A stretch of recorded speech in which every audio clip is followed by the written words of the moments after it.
वैष्णवीच्या बाळाची हेळसांड करणाऱ्या निलेश चव्हाणला घेऊन पोलीस पिंपरी चिंचवडमध्ये पोहोचले। गेले 10 दिवस पोलिसांना गुंगारा देणाऱ्या निलेशला नेपाळच्या बॉर्डरवरती बेड्या ठोकण्यात आल्या। थेट आपण जाऊया, निलेश चव्हाणला आता बाहेर काढलं जात आहे आणि त्याला थेट न्यायालयामध्ये नेलं जात आहे। केलं जात आहे आणि आपण बघतोय की त्याला अशा पद्धतीने पोलीस मोठ्या बंदोबस्तामध्ये घेऊन जात आहेत आणि अर्थातच त्याची साक्ष महत्त्वाची ठरणार आहे। निलेश, तुला काही पश्चाताप आहे का? निलेश काही पश्चाताप आहे का तुला? निलेश, काही पश्चाताप आहे का?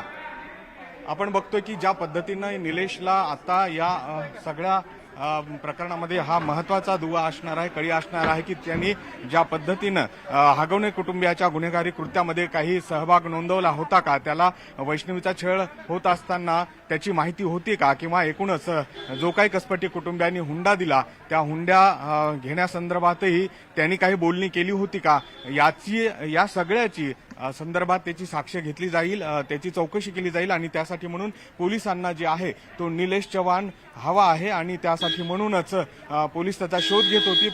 पिंपरी चिंचवड पोलिसाला काल तो नेपाळमध्ये सापडला। नेपाळच्या बॉर्डरवरून त्याला अटक करत लखनौ एअरपोर्टवरनं जे आहे त्याला पुणे विमानतळावर आणला गेला।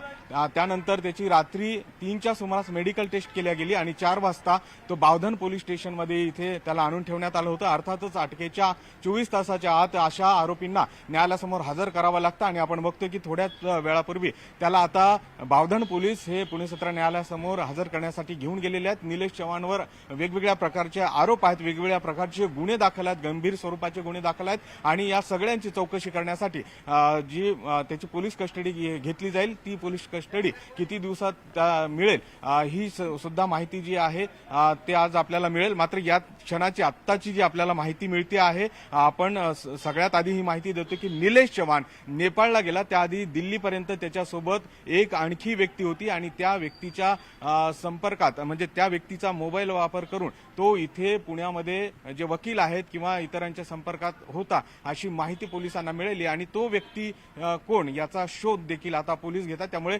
निलेश चव्हाण जेव्हा नेपाळला गेला तेव्हा तो एकटा गेला नव्हता, त्याला कोणीतरी त्याच्या सोबत होतं आणि ती सोबत असणारी व्यक्ती कोण हा प्रश्न आता या निमित्तानं उभा राहिलेला